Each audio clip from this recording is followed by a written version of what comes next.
Good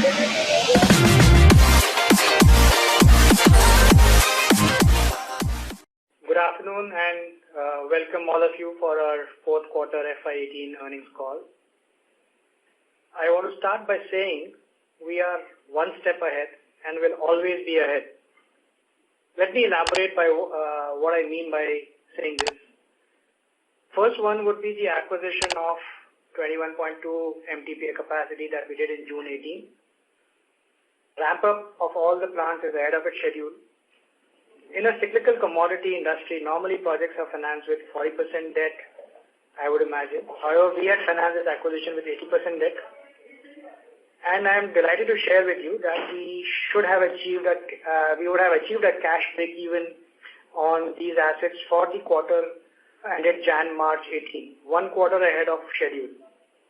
The capacity ramp-up has been improving month after month. We achieved a nearly 74-75% capacity utilization for this quarter. Some of the plants in the north and central markets are consistently operating above 80-85% capacity utilization. We have committed and incurred a capex of about 109 crores only for retrofitting these plants to our standards. And going forward, we'll have these plants will fall in line with our normal maintenance capex standards. Operating costs for these plants have been dropping down as planned, and some of the plants have already achieved our benchmark costs. Distribution network for these plants is being further strengthened over what we had acquired in June 17, with a view to enable the network to achieve the position UltraTech deserves in the marketplace in these markets. Logistics costs have been our prime focus as part of the integration program. In spite of rising costs, the efficiency improvement has been as planned. Manufacturing costs, we have, as I mentioned earlier, we have reached almost very close to the targeted cost in terms of efficiency in operation. The capital investments made and being incurred will help us bridge the overall gap. Today, we are about 125 rupees per ton away from our targeted operating cost, excluding the structural cost differences, which is essentially on the MMDR royalty. The next target for us on the acquired assets is to achieve a PVD break-even by April-June 19, which will be, as promised, at the end of the 8th quarter of operations. Second point I want to tell you about, you would have read it in the media, about our greenfield expansion. I think we would have created a world record of sorts, completion of a greenfield cement plant, integrated cement plant from the groundbreaking to commercial production, stabilization in less than a year. Our 3.5 million ton capacity greenfield cement plant has been commissioned in April 18 and has already achieved a clinkerization capacity utilization in excess of 60%. This plant will cater to the high growth markets of Southwest MP and North MP. Also help us reorganize the logistics network within the north markets, further enhancing the market share in those regions. Limestone. Limestone is becoming next important factor to focus on in the cement industry ever since limestone mines are being auctioned. In an auction in the Chhattisgarh state, we participated in March 18. We have acquired a mine for our future expansion. East as a market has become the fastest growing and the largest market for cement, and this mine will give us a strategic advantage to gain market share. Of course, the mine will start its operations somewhere in 2025 only, not in the immediate future.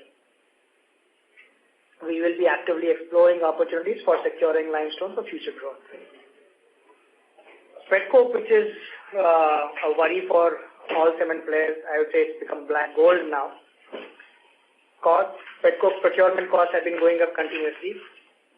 It is currently trading somewhere around $115 per ton and has already gone up, I guess, $10 from the last quarter.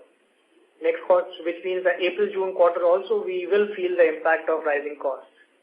Imported coal also has become dearer, currently trading at around $110 per ton. Last year, the petcoke was around $85 to $87 per ton only, and imported coal was also at a similar level of $85. Given the levels at which petcoke is operating, some of the plants in our network have become amenable to switch over from petcoke to imported coal or domestic coal, and we are looking at those opportunities. Few of the one-off impacts in our P&L, which you should take note of.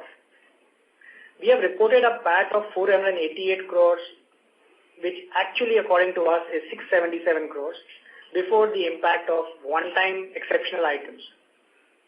At 677 crores PAT, it would look like a drop of 1.6% only over the previous year, in spite of interest costs increasing by nearly 182 crores. The two or three items which have impacted this year, essentially stamp duty on the acquisition. We have made a provision of 226 crores on account of stamp duty for the acquisition that we had done last year. This has been charged to the P&L as per the new accounting standard. Had we done the acquisition somewhere in 2015, this amount would have got capitalized. But under the current accounting standards, we have had to charge it off to the P&L. It becomes a one-time cost. Deferred tax provisions have gone up because of the change in tax rates from 3%, the cess going up from 3% to 4%. There is an additional impact of 41 crores on account of deferred tax charge to the P&L. Other one-time impacts to our performance, the yield curve. M2M gain on treasury incomes was lower as compared to the last year by about 64 crores, due to the yields being lower by about 1.5%. 10-year GSEC hardened 70 basis points from 6.69 as on 31st March 2017 to 7.4 on 31st March 2018. This is, of course, a notional impact, but it impacts the P&L. In our foreign subsidiaries, we have taken two impairments, which would naturally impact the consolidated accounts. First one is the WHRS plant, which was installed in the Dubai unit, has been impaired at a value of 75 crores. This reflects in the consolidated P&L account for the quarter. Second, we also had made, some time back, we had made an investment in gypsum mining in Oman. We have reduced our investment in that company to a minority stake, and thus the resultant one-time impairment loss of 14 crores has been accounted in this quarter. Leverage position, let me talk about it. I think we don't like leverage situations and are focused on rapid reduction of debt, which was taken for the acquisition. We have ended the year with a net debt of rupees 12,007 crores in our standalone financials, having reduced our net debt position by 1,600 crores since the acquisition. 1,000 crores of this reduction coming in the quarter 4 itself. We have closed this year with a net debt EBITDA of 1.85, down from about 2.4 at the time of acquisition. Mind you, the EBITDA this year is not representative of a full year performance, since the acquired units had a mature performance of only one quarter, which was January-March quarter. The acquisition also had a life of only 9 months in this year. Let me now talk about demand the way we see it.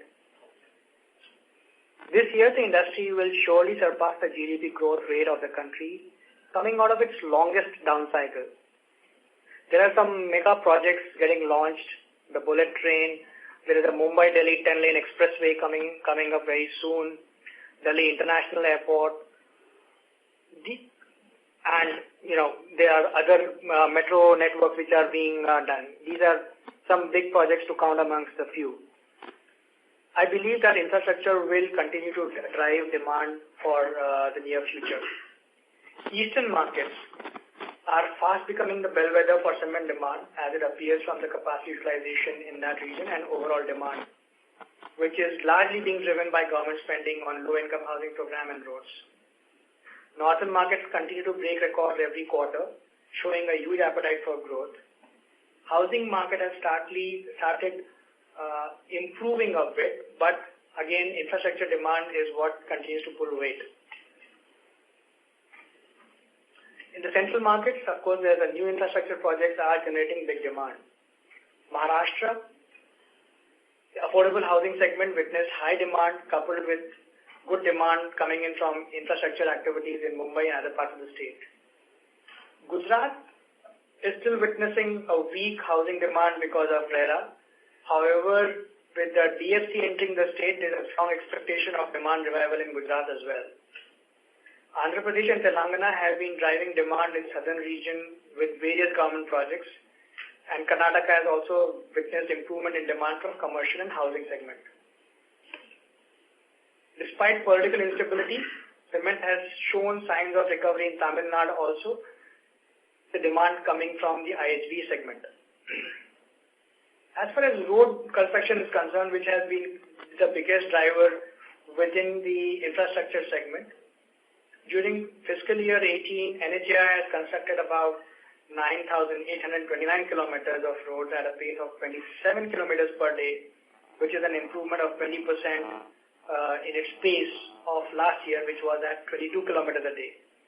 Road contracts which have been awarded during the year is also at a high of more than 17,000 kilometers. Social housing, again, the government has sanctioned 7.7 million units till now, out of which 3.5 million units have already been constructed. There's a long way to go in the 6-year program which the government had announced. The Prime Minister Awas Yojana in the urban areas is having a similar traction. Sand mining ban and the problems that sand mining was imposing on the industry is almost over. In most of the states, it is coming back to normalcy, except in Rajasthan, the ban continues as per Supreme Court and is impacting the construction activities to some extent over there. The next hearing of Supreme Court, I believe, is in the first week of May 18, and we are hopeful that very soon, or this quarter, will see the end of sand availability from the construction point of view. We believe that the last quarter saw the lowest of EBITDA margins due to increasing input costs and the muted price trends. With the capacity utilization improving significantly across the country, we believe that the industry will be able to pass on the cost increases as part of the prices, and we should see better price regime in this financial year. At UltraTech, we saw a capacity utilization of 80% in North, 88% in Central regions, 76%. Central was 76%, West at 82%, South and East being 70% and 90% respectively. East continues to face pressure of non-availability of rail network, because of which there is some restriction on supplies. We have seen a YOY improvement in realization of 5% and 2% on quarter-on-quarter basis. If I were to look at the zonal trends, we saw price improvement about a 1% in North, West improved 11%, East improved 16%, and South was flattish or a marginal decline of 1%. Prices have seen further improvement as we have stepped in this financial year. That's all from my side. I will be happy to take questions now. Thank you very much, sir. Ladies and gentlemen, we will now begin the question and answer session. Anyone who wishes to ask a question may press star and 1 on their touchtone telephone. If you wish to remove yourself from the question queue, you may press star and 2. Participants are requested to use handsets while asking a question. Ladies and gentlemen, we will wait for a moment while the question queue assembles. Thank you.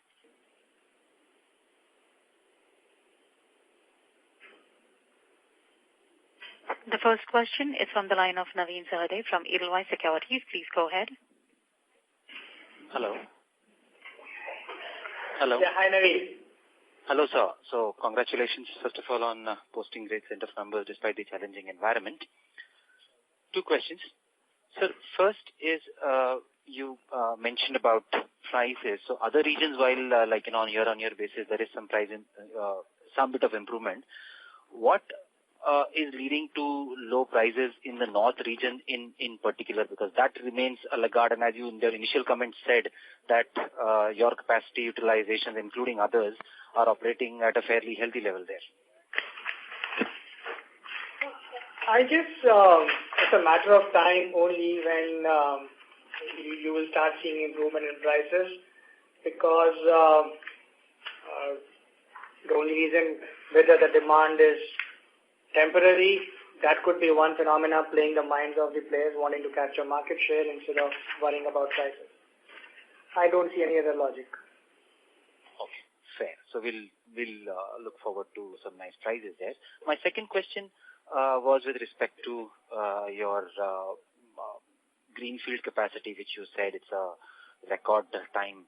So with there, we just wanted to understand what, if you can just, is it the construction period, is it the faster delivery of equipment? What really led to this? And is it then like, something, I mean, just trying to understand if something like this can be emulated by other players as well, as in the lead time for a new plant from a 2 years typical period can just come down to be a year or so. Some color will be helpful there. It all depends upon individual capabilities and efficiencies. There's a lot of learning which will be available from our example.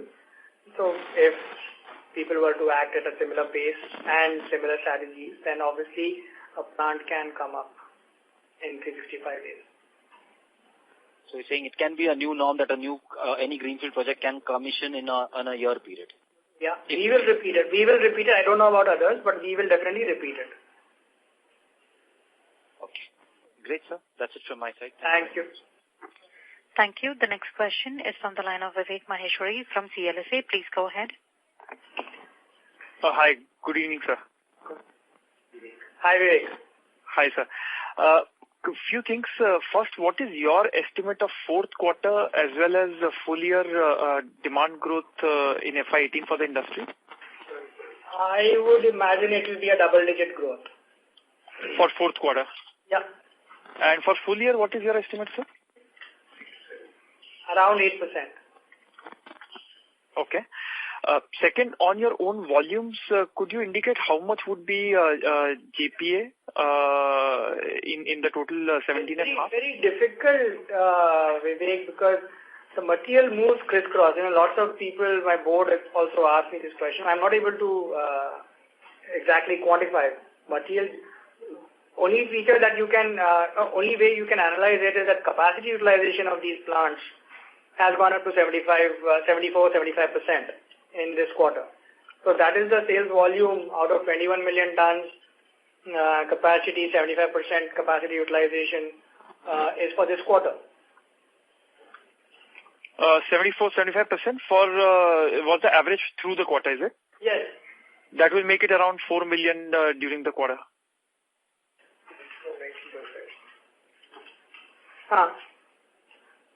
Correct? Yeah, so 4 million ton is under implementation as of now. So you have to... No. What I'm saying is... Okay, that way. So basically, okay. 17... at your end.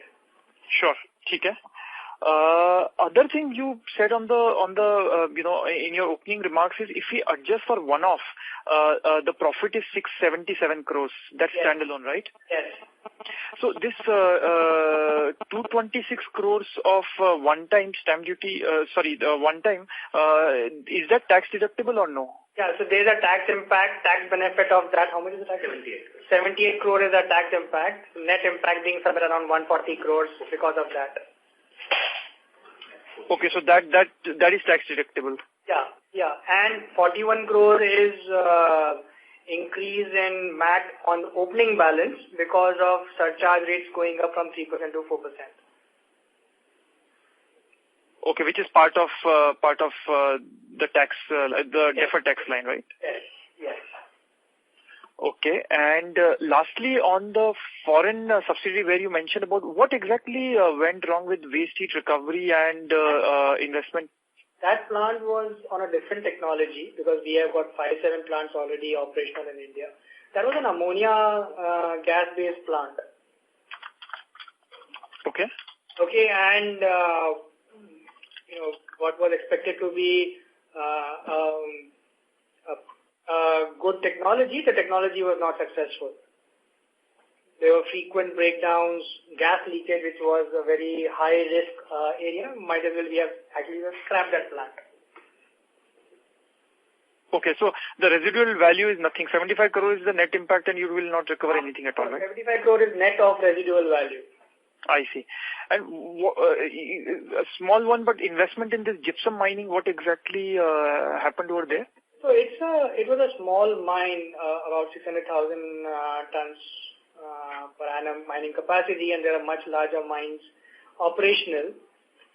Due to its own, operating capabilities, we saw that the operating costs are much higher than the selling prices, and that's why it does not make strategic sense to stay put in those mines, because we are able to procure gypsum directly also at a lower price.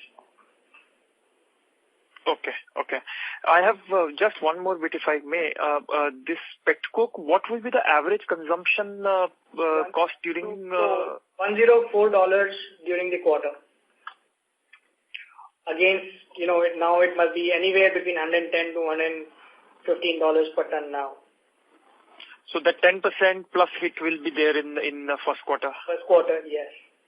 Can you do much about it in terms of efficiency over there, or that is something we have to factor in? Overall, like this quarter, also we have seen about 3% improvement in power consumption.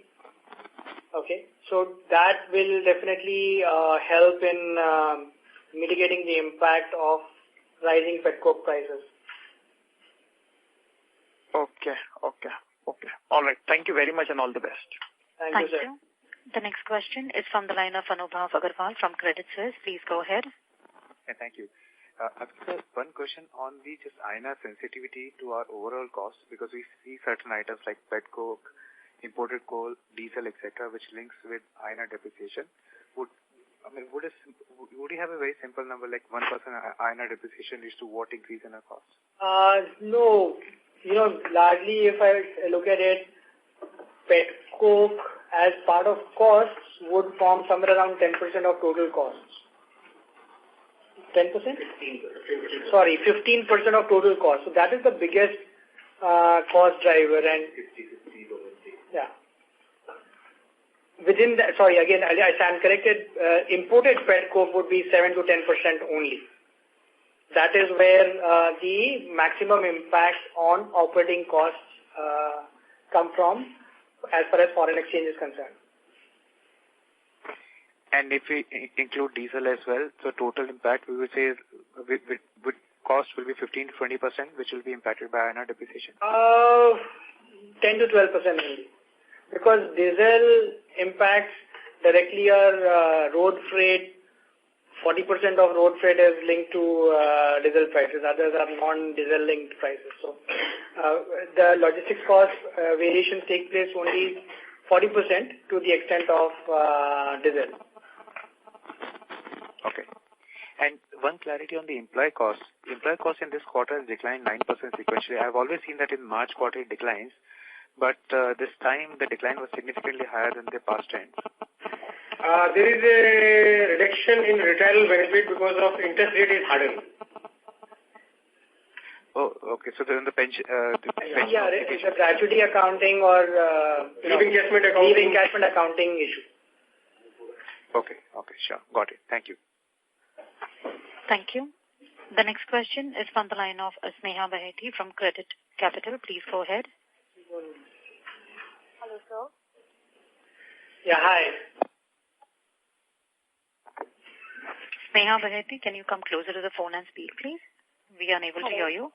Hello, can you hear me? Yeah, better. Thank you. Yeah. So, sir, my question is, what would the annual demand requirement in central India be? And is there any incremental capacity that is expected to come on stream in that region? So there's no incremental capacity. The last capacity which came in was our own capacity of 3.5 million tons. And to answer your other question, just 1 second. Central India total capacity.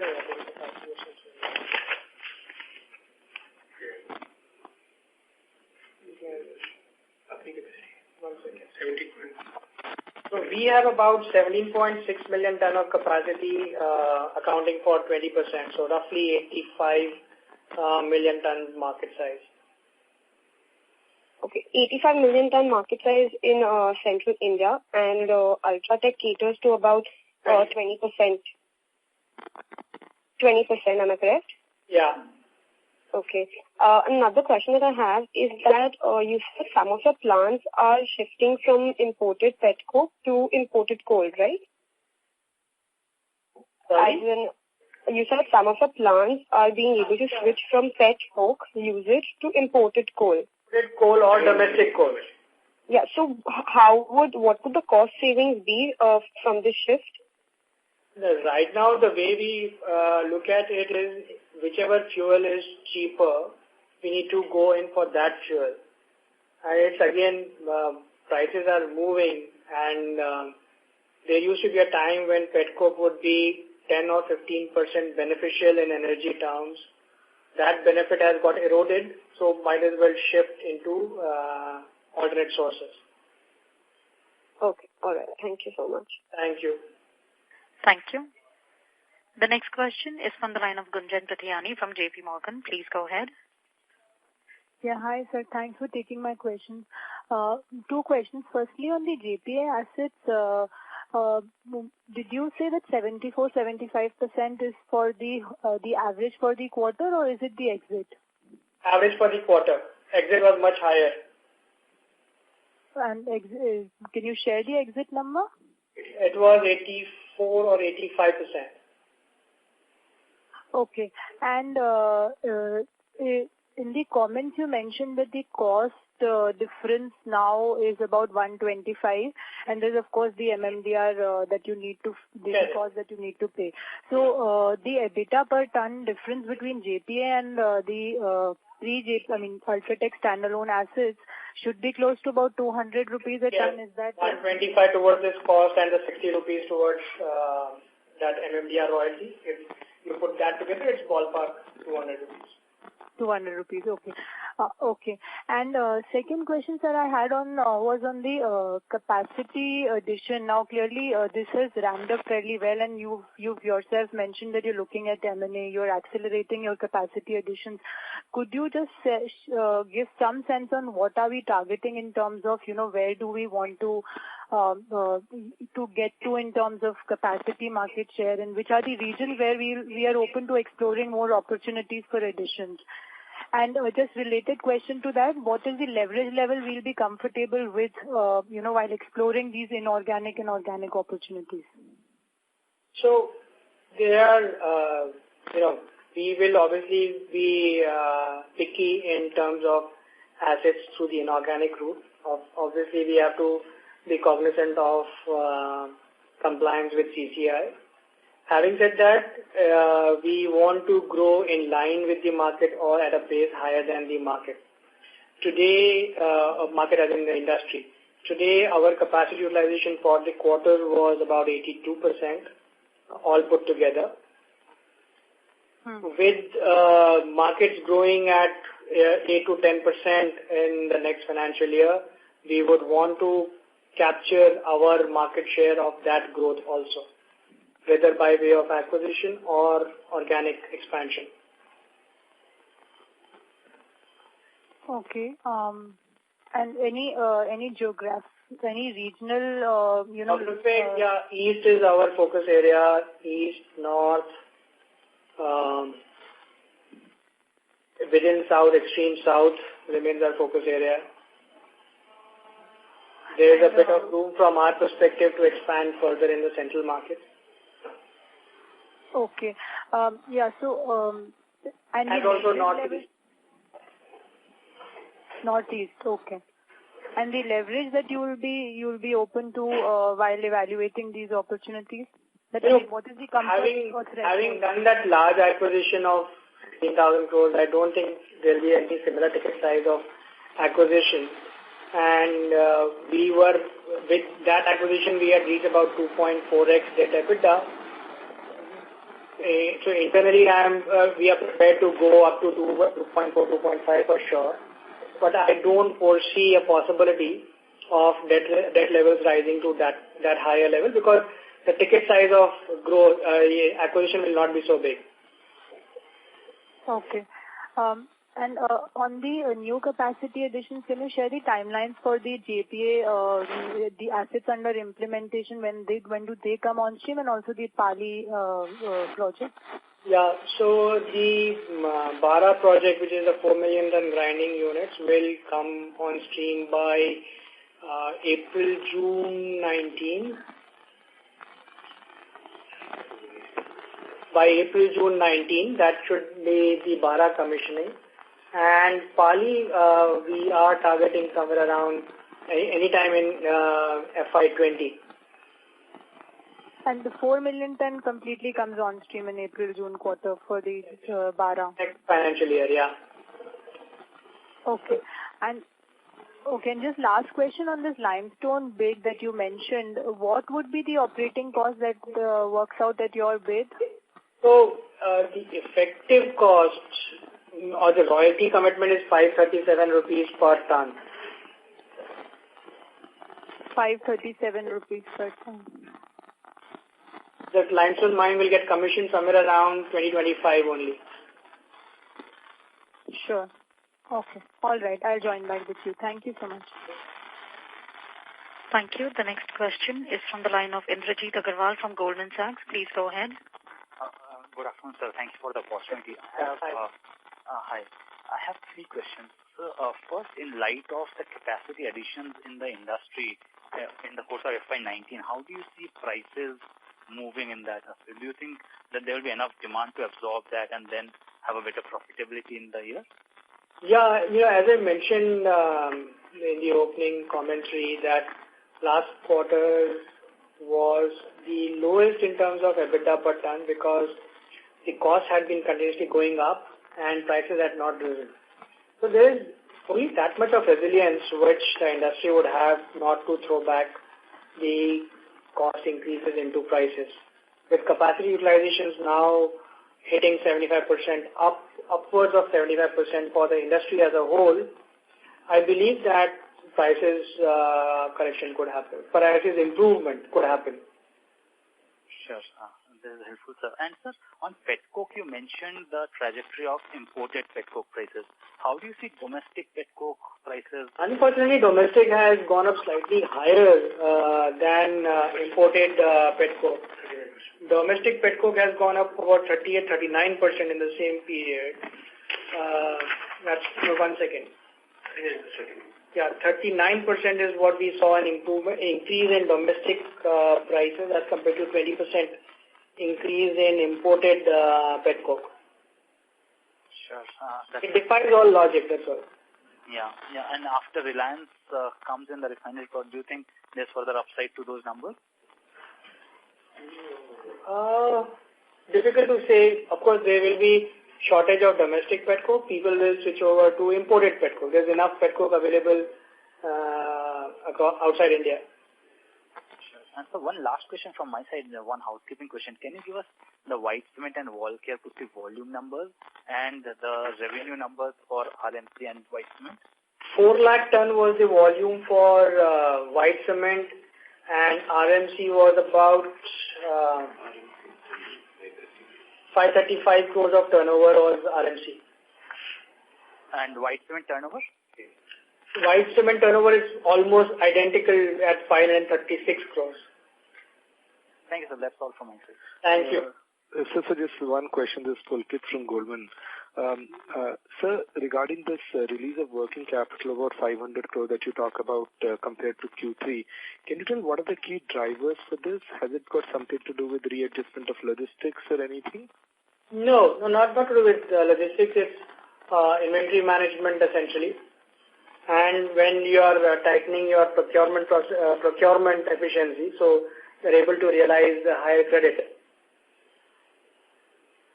Okay. Thank you, sir. Thank you.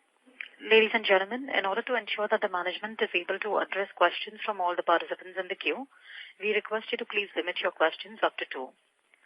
Should you have a follow-up question, we request you to rejoin the queue. The next question is from the line of Kritika Subramanian from IIFL. Please go ahead. Sir, Radhakrishnan here. Congrats for a good set of numbers and for commissioning the plant in record time. I have just a slight different question what Naveen asked. So this is on the cost side. So it is mentioned that the cost of setting up the plant is less than $90 per ton. Is this cost including facilities like CPP, WHR, railway siding, etc.? Whether this low cost is only for this plant or at industry level also the cost has gone down? So in our configuration, yes, we don't have a WHRS. Don't have a railway siding in this plant. We have WHRS instead of a power plant, so that equates the cost. Other than railway siding, I think it is a like-for-like comparison for any full-blooded integrated cement plant of this size, 3.5 million tons. So can we largely assume that at industry level also for a greenfield plant, it will be ranging between $90 to $100 now, sir? It depends upon individual efficiency. I am not able to comment on the capability of other... For us also going forward, at least you can say temporarily. Yes, from UltraTech point of view, this is our benchmark. So just follow up on that. So if it is going to be like this, whether our expectation of profitability on per ton basis for calculation of IRR would have come down? Theoretically, yes. Okay. Sir, just if I can squeeze one more question. This is based on the presentation you have released for the month of March. Sir, in that you have mentioned that the southern region market share is 34%. Is that based on the volumes or capacity? It's always on capacity. Okay. Don't know volumes of other players. There's no data available. Thanks, sir. Thanks a lot. All right. Thank you. The next question is from the line of Ritesh Shah from Investec Capital. Please go ahead. Yeah, hi sir. Thanks for the opportunity. So my first question is on the trade and non-trade mix for us. How have the numbers moved on a sequential basis? And if you could provide some color on the pricing as well, how it has changed.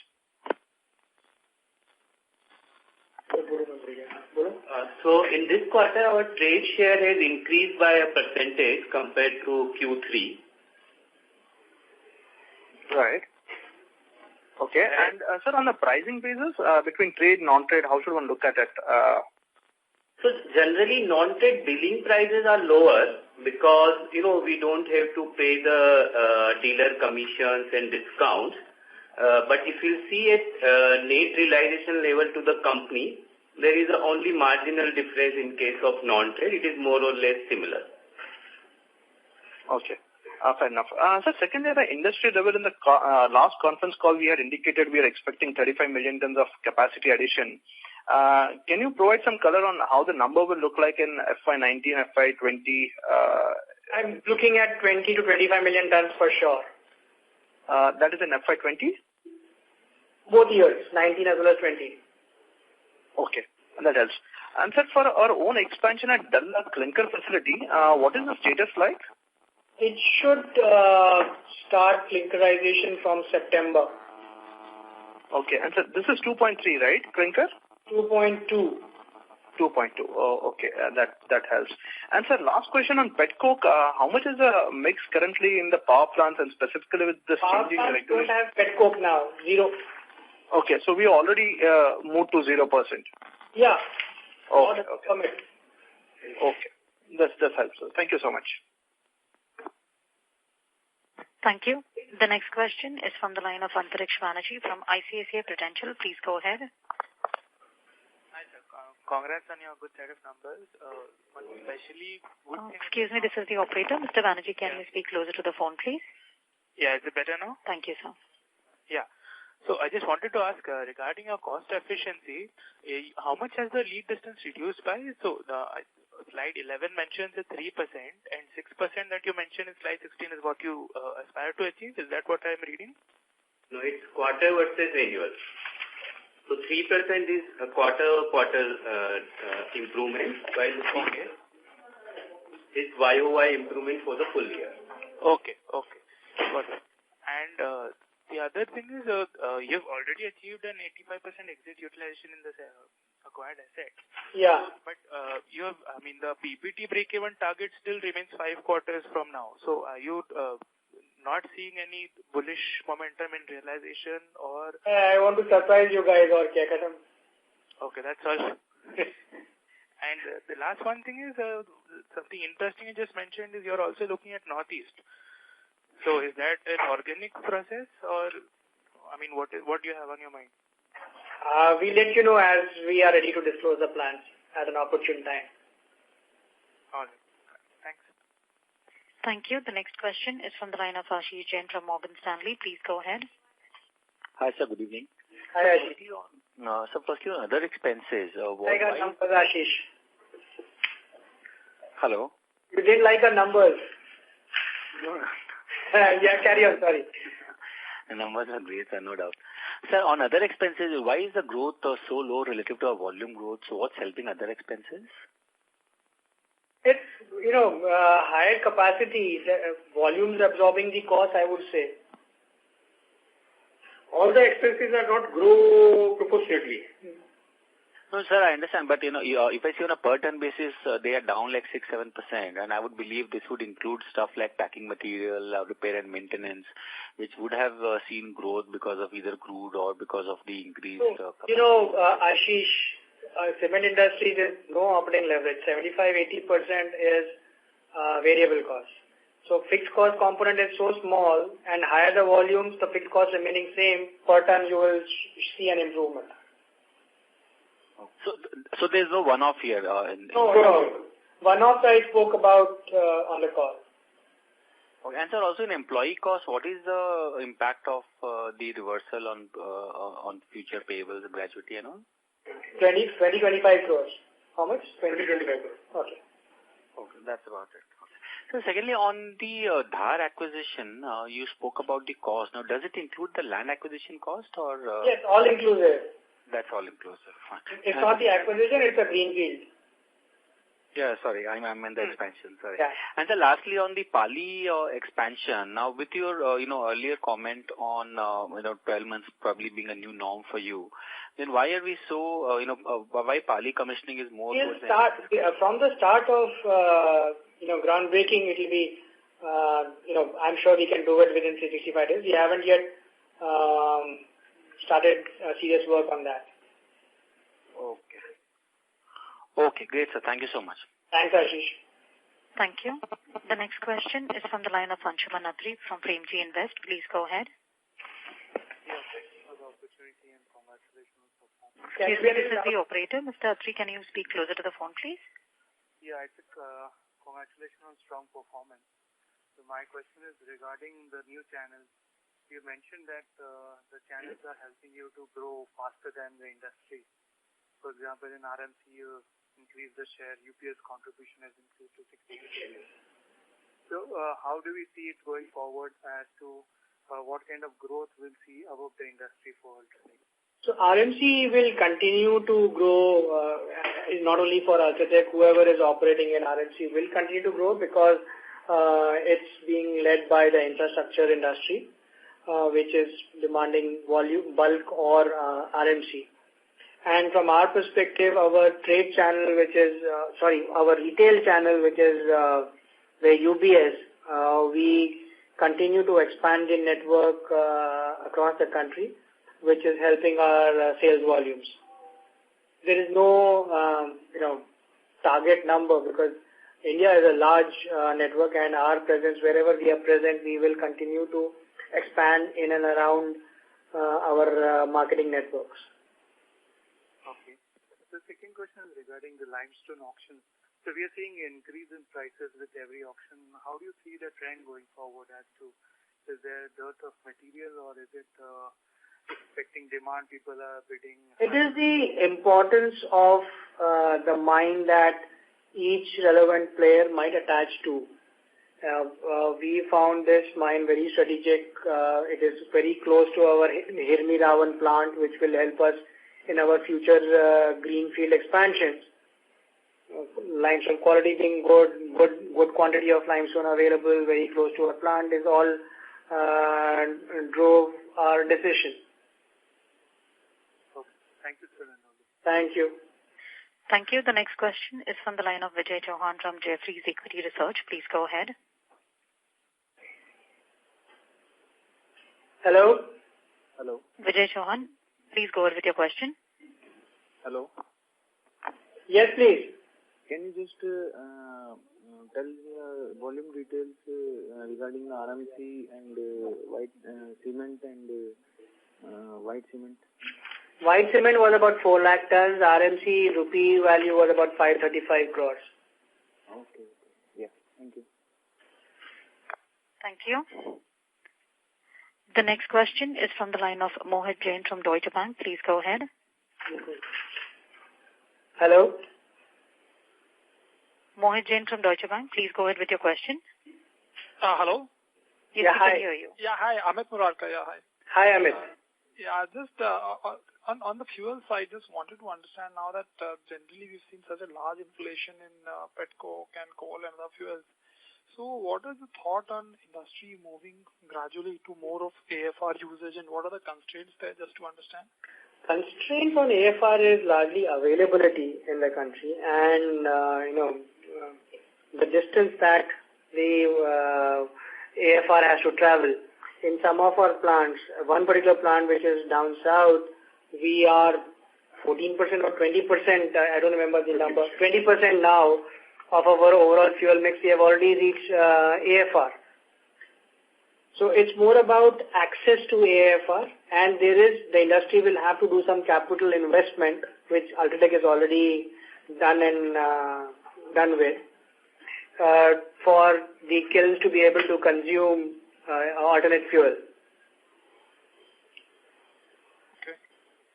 And on JPA, so just to understand, so the pricing for all the JPA production is now at par with UltraTech, right? Yes. Okay, just to confirm that. Sure, that's all from my side. Thanks, Amit. Thank you. The next question is from the line of Vaibhav Agarwal from Phillip Capital. Please go ahead. Yeah, good evening, sir. Can you just share the consolidated volume numbers, please? 1 second. So it is 19.45 million tons. Thank you, sir. Thank you. Okay. This includes all white cement and put fuels. Okay. 19.45, right? Yes. Thanks. Thank you. The next question is from the line of Kamlesh Jain from Prabhudas Lilladher. Please go ahead. Yeah, thanks, sir. So just wanted to know about the increase in realizations quarter on quarter. So it would be very helpful if you can share it reason-wise. Realizations, quarter on quarter? Yeah. Quarter on quarter, roughly 2% improvement in realization. No, sir, I mean to say reason-wise. Region-wise? Yeah. I don't have it readily on region-wise basis. Okay. And so reason-wise improvement, like the quarter on quarter improvement realization which we have seen.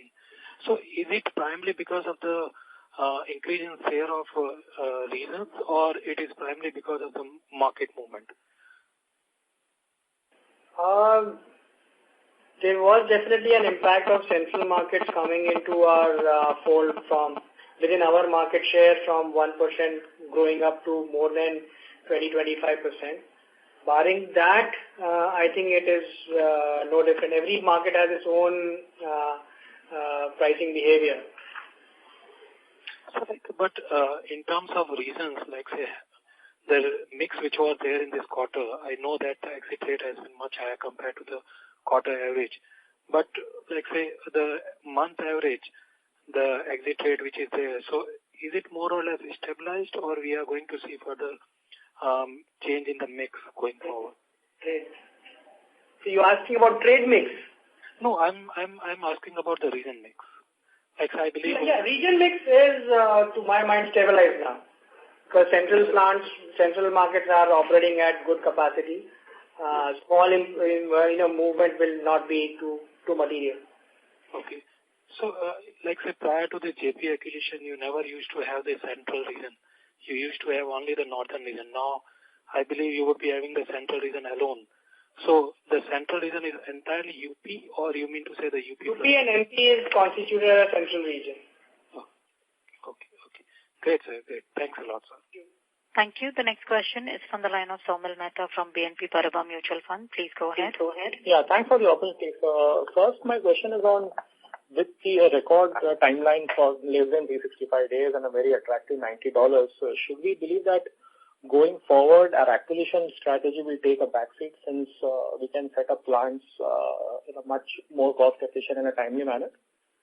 No, acquisition will play an important role. Doing a greenfield as we go along will become a little more complex because you have to wait for a mines auction, acquire mine, and land acquisition becomes a slower process. So preferred route is obviously inorganic over organic. Hello? What is in for our Binani acquisition, as in what can be the potential IRRs at the revised bid which we have offered to them? Don't look at these standalone assets in terms of their returns because they form part of an overall network and how the overall network of UltraTech behaves. It's difficult to quantify it on a standalone basis. And if I look at the entire region-wise, if not a particular asset, as a north region, because that would have benefited some of other capacity in that region, does it still fit in our overall IRR objectives? Yes, it does. Sure, and that I assume would be on a much expanded capacity than what obviously post-expansion. Post-expansion. Okay, fine. Thank you very much and all the best. Thank you. Thank you. The next question is from the line of Sumangal Nevatia from Macquarie. Please go ahead. Yeah, good evening. Thanks. Most of the questions are answered. Just two left. I joined the call late, so please excuse if this is discussed. One, on the cost difference between JP and our organic assets, you said it's around 150.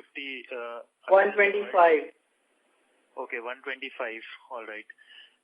So, I mean, do we expect this to narrow down going forward? Yeah. I guess I would give April-June quarter for it to narrow down to normalized levels.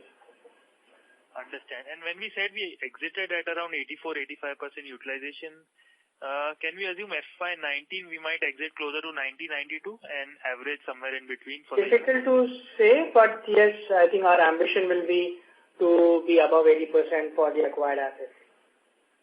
And that closer to 90 will be the peak where we can achieve, right? I don't know that. Fair.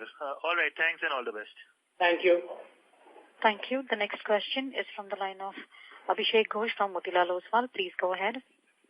Thanks for the opportunity. Congratulations, sir, on great set of numbers. Just if you could help me with the regional utilizations that you, I don't know if you've already given in the call, the regional utilization numbers. Regional utilization I did mention, but north we were somewhere around 88%, central about 76%, east 90%, west 82%, and south about 70%.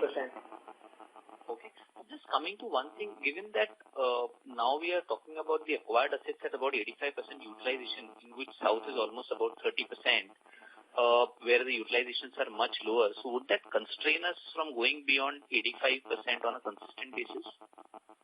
So when we have achieved 85%, I think that becomes surely a baseline number.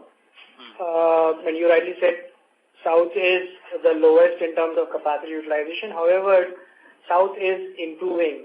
I think 3 of the states, or almost everywhere, Andhra, Telangana are going very fast. Karnataka, we are seeing some action. And last quarter was a pleasant surprise from Tamil Nadu also, where the housing segment's demand has been improving. So south is growing. Sure. Okay. So you think that can catch up now in terms of... Yeah. I don't expect it to go to the 80s, but 70% that we have achieved should be able to stay. Okay. And the Dhar and the Bara grinding units which are going to get commissioned over the next 12 months, we expect them to achieve utilization of at least the regional trend in about 12 months from the commissioning. Is that a right assumption? I'm sorry, I missed you. What? So I'm saying in terms of our central capacity addition, we are adding Dhar and the Bara units in terms of 4 and 3.5, which is getting added from now to about next 12 months. And they should achieve regional utilization levels of the central region from about 12 months from the time of when they... Yeah, absolutely. Okay, that's helpful. Okay, sir. Thank you so much for answering my questions and all the best. Thank you. Thank you. The next question is from the line of Alok Ramchandran from Future Generali. Please go ahead. Yeah, so can I have the clinker volume for this quarter? I don't have it. It's very insignificant. So if you look at cement as a consolidated number. All right. Thank you. Yeah. Thank you. Thank you. The next question is from the line of Raj Gandhi from SBI Mutual Fund. Please go ahead. Hi. Thanks a lot, sir. So on this 125 rupees cost differential, that is 125 rupees difference versus your targeted cost for JPA or your own UltraTech cost? Targeted cost for JPA. So there will be one statutory difference, which is about 64 rupees a ton. Okay. And there are some structural differences because of hilly terrain. One of the plants is high up in the hills. So there the cost of moving raw material is higher. Or some plants are landlocked. Essentially, cost of moving material becomes higher. So it's about targeted cost difference. So how much would your targeted cost, let's say, X of that 60 rupees royalty differential, how much is the difference between the targeted cost of JPA and UltraTech? Structural difference? One structural difference.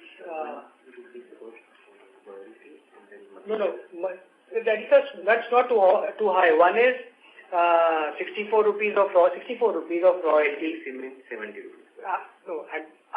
On a cement converted basis, it comes to somewhere around 70 rupees. And there would be 10 or 20 rupees of other differences. Oh, okay, just 10 or 20 rupees. Yeah, not too high. Okay. And so just on Northeast, plants, I didn't see any specific comment on the PPT or anything. So any specific comment as of now for Northeast? I just said we are looking at opportunities. Okay. Is it related to some mining auctions coming up there? We have some limestone auctions coming up there. I haven't heard of any auction date announcements as yet. Okay, sir.